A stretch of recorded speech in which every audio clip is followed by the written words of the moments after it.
Welkom by Ekerk Boodskap, die podcast. Ons is 'n geloofsfamilie wat mense oor alle grense met die Bybel wil inspireer en toerus op 'n eie tydse manier.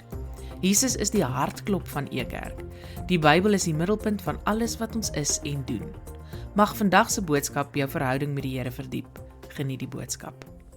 Vader wat in die hemel is, dankie dat ons vandag of vanaand kan stilstaan by die wete dat U seun en ons verlosser deur Jesus Christus nie meer op die kruis hang nie, maar ook so nie meer in 'n graf lê nie, maar dat hy lewe, dat Jesus Christus lewe, maar dat hy ook opvaar hemel toe. Opvaar en sit aan U regterhand, waar ons as gelowiges ook so vooruit sien en wag dat U seun en U as Vader U Heilige Gees vir ons gee met Pinkstertyd.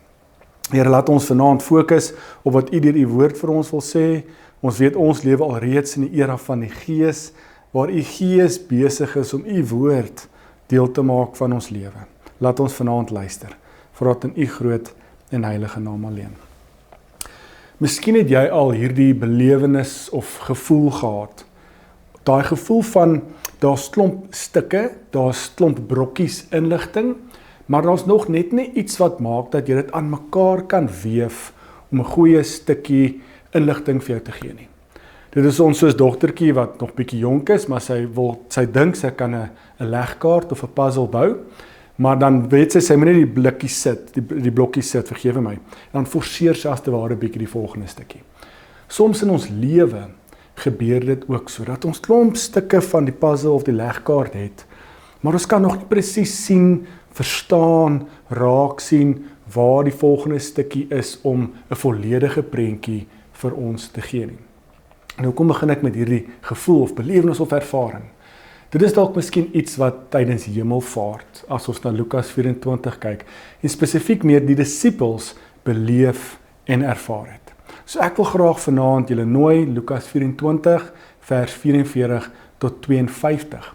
Dis die teks, ons roetekaart, wat ons vat en juis hierdie vraag vat na die disippels toe, wat dalk miskien met hierdie ervaring, belewenis, frustrasie sit van klomp stukke inligting. Hulle beleef die kruis is kaal.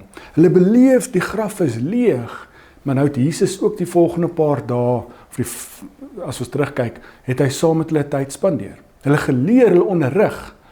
Maar nou gebeur die volgende stukkie van die legkaart, dat hy opvaar hemel toe. En nou vra die disippels, wat maak ons met hierdie? Wat maak ons in hierdie seisoen van stukke inligting wat nog nie by mekaar invloei nie? Kom ons gaan kyk en ek lees vir ons graag saam. Lukas 24 vers 44 tot 52. Jesus sê toe vir hulle, ek het julle van al hierdie dinge vertel toe ek nog by julle was. Alles wat oor my in die boeke van Moses geskrywe staan, asook in die boeke van die profete en psalms moes waar word. Toe gee Jesus vir hulle insig om wat oor hom geskrywe is te verstaan, en hy sê vir hulle, dit staan geskrywe, die gesalfde van die Here moet ly, maar sal na 3 dae uit die dood opstaan. Op sy gesag moet die boodskap van bekering en sondevergifnis aan almal in die wêreld verkondig word. Ja, van Jerusalem af moet dit oor die hele wêreld verkondig word. Julle is getuies hiervan. Kyk, ek stuur dit wat my Vader beloof het oor julle. Maar julle moet in die stad wag tot die krag van bo soos 'n kleed op julle neersak. Jesus het hulle toe uitgelei tot by Betanië. Hy het sy hande opgelig en hulle God se genadige krag toegebid. Terwyl hy dit doen, het hy van hulle af wegbeweeg en is in die hemel opgeneem. Die disippels het neergesak en hom aanbid. Daarna is hulle vol opgewondenheid en vreugde terug Jerusalem toe. Hulle was omtrent permanent in die tempel waar hulle God geprys het. 'n Pragtige gedeelte wat ons as gelowiges dalk al baie van tevore gelees het. Maar hierdie vraag of hierdie ervaring wat ek mee begin het in ons boodskap vanaand is hierdie stukke inligting of van stukke van die legkaart of puzzle wat nog nie aan mekaar gevleg word nie. Is dalk iets wat in hierdie disippels se belewenis ervaring op hemelvaart mag gebeur, mag ervaar. Maar wat vir my interessant is as te ware, en wat ons gaan sien met hierdie preek, is dat dit eindig as te ware met blydskap, nadat Jesus opvaar. Jesus se afwesigheid bring blydskap, wat vir ons vreemd op die oor mag wees. Maar kom ons lees die teks weer deur, of ons praat saam oor die teks, en dan sien ons hoe Jesus as die opgestane Here ons help om dalk in ons wêreld vandag. As ons dalk hier sit en ons stukke inligting of stukke van die legkaart wat nog nie aan mekaar gevleg kan word nie. Hoe help die opgestane Here ons vandag hier en nou om ook te reageer soos wat God van ons vra? Jy's ook so met hemelvaart wat voor ons lê en met waarvoor ons na uitsien met antisisipasie. So eerstens moet ons raak sien, wat doen die opgestane Here hierso? Jesus, die opgestane Here, ons Christus en Verlosser, is die een wat vir die disippels die insig gee om alles te verstaan wat die skrifte vir hulle sê. So eerstens moet ons sien, Jesus is die aktiewe een. Hy is nie die een wat hulle die inligting gee, en dan moet hulle gaan en dan is daar eksamen gevra en dan leer hulle hard genoeg en dan as hulle die eksamen slaag, dan verstaan hulle dit nie. Nee, Jesus is die aktiewe een wat hierdie disippels se verstand as te ware oopmaak. Nou is my baie mooi in Lukas, as julle my al mooi ken, my hartsteks is die vorige paar verse, Lukas 24 vers 13 tot 35. Daar die opgestane Here dieselfde gedoen met Kleopas en sy vrou. Maar wat dit daar vir my mooi maak, nadat hulle verstand oopgemaak het, om die skrifte te verstaan, sê Kleopas toe in Emmaus was en Jesus verdwyn het ons harte nie aan die brand geraak, toe hy met ons op die pad die skrif uitgelê het nie. So nou wil ek dit vorentoe lees met die disippels. Jesus, wat ons verstand oopmaak, maak dat ons harte aan die brand slaan.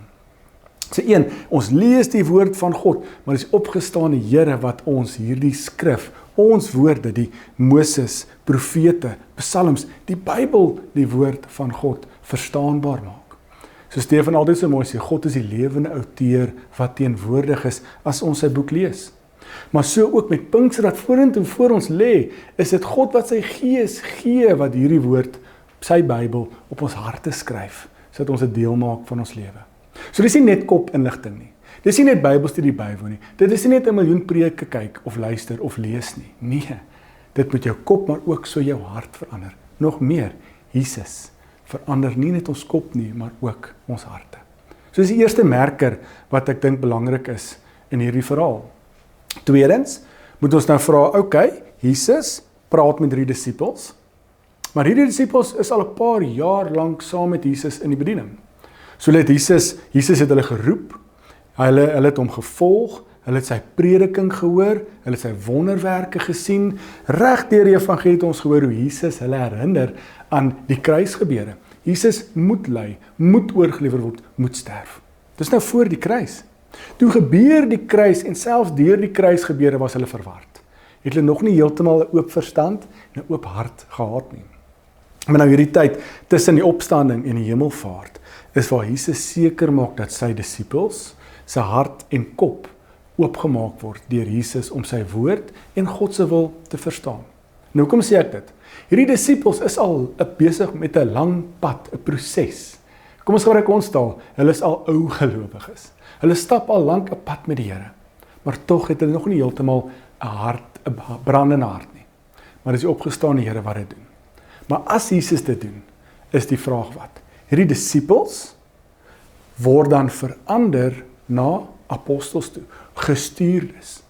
So Jesus, die opgestane Here, is wat jou die woord van God laat verstaan, jou oop verstand gee, maar ook so jou hart aan die brand praat. Dan word jy nie net 'n volgeling nie. Jy word nie iets om iemand te volg nie, maar dan word jy 'n getuie.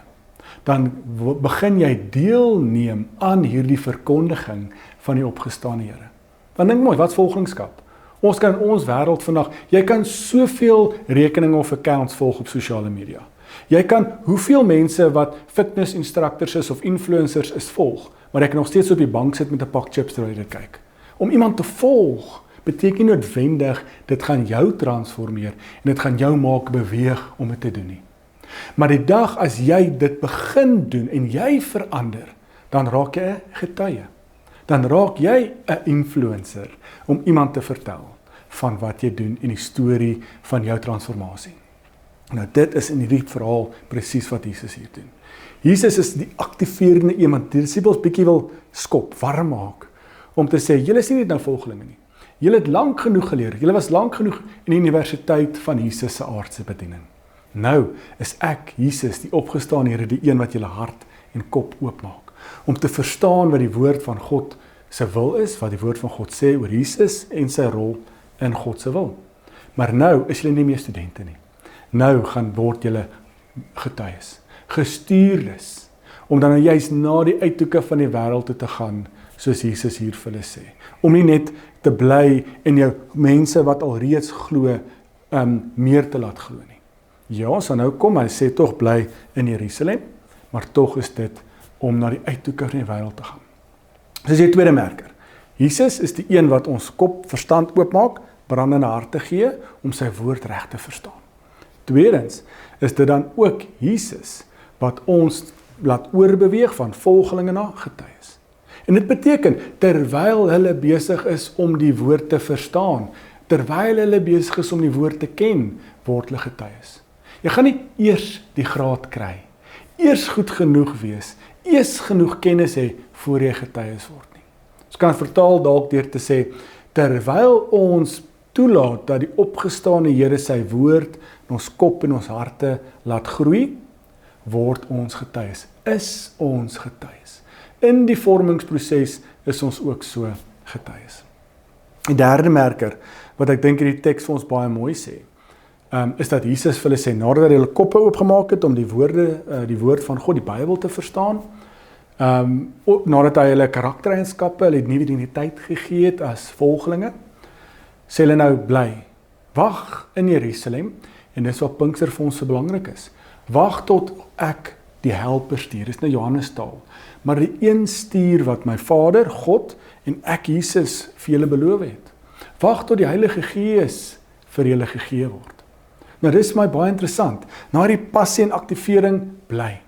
Hoekom? Want die Gees van God is God se teenwoordigheid. So Jesus vaar op hemel toe, maar dit beteken nie ons word nou alleen gelos, en nou moet ons self probeer uitfigure wat om te doen nie.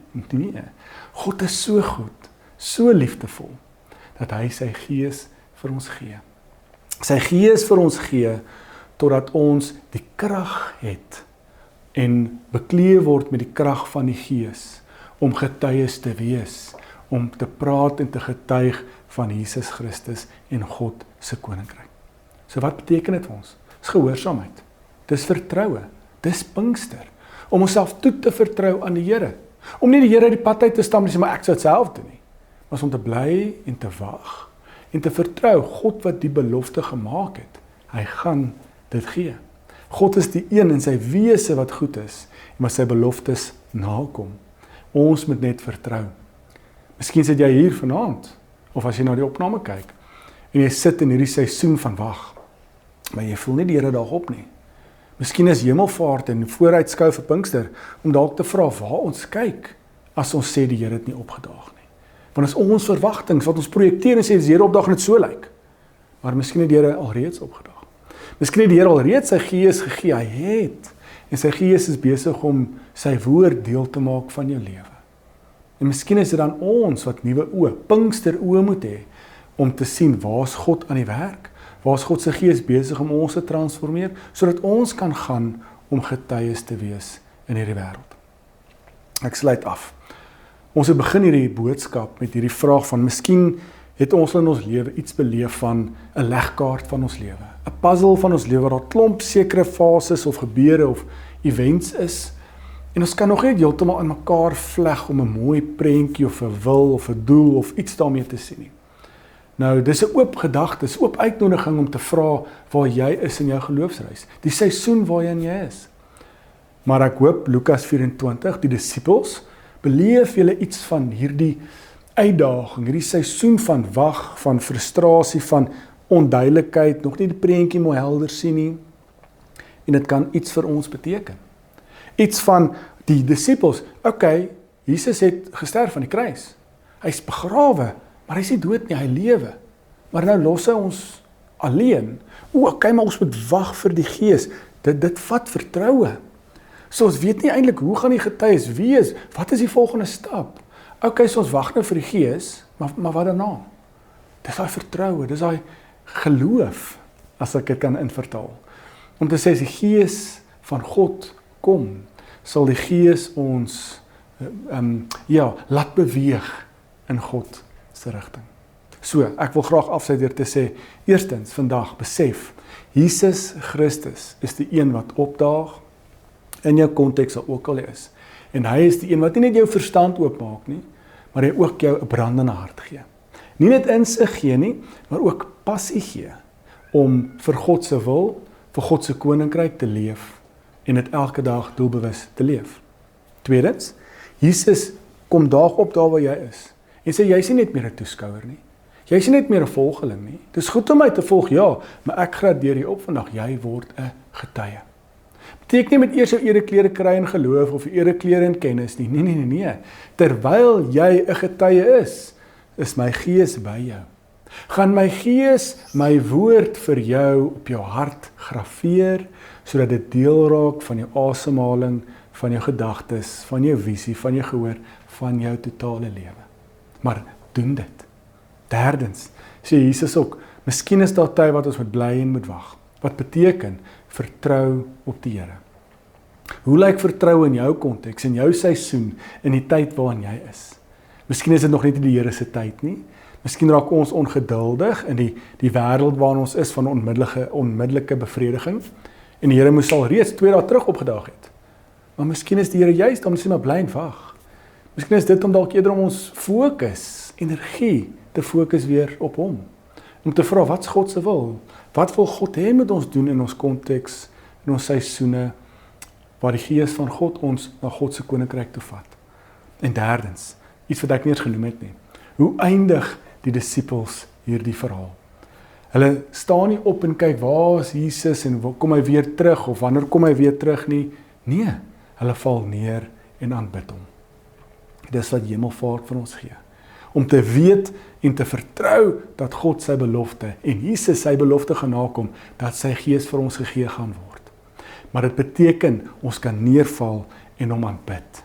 Aanbid en hom loof en prys om te sê, dankie vir wie hy is, dankie vir wat hy doen, dankie dat hy ons verstand oopmaak, dat hy ons getuies maak, dankie dat ons kan deel wees van wie hy is en hy koninkryk. Maar laat ons ook 'n lewenstyl van aanbidding aangaan en leef om elke dag sy naam te loof en te prys. Elke koppie koffie wat ons drink, elke ete wat ons het, elke kuier met vriende en vriendinne. Dis lofprysing. Om te sê, God is die eregas.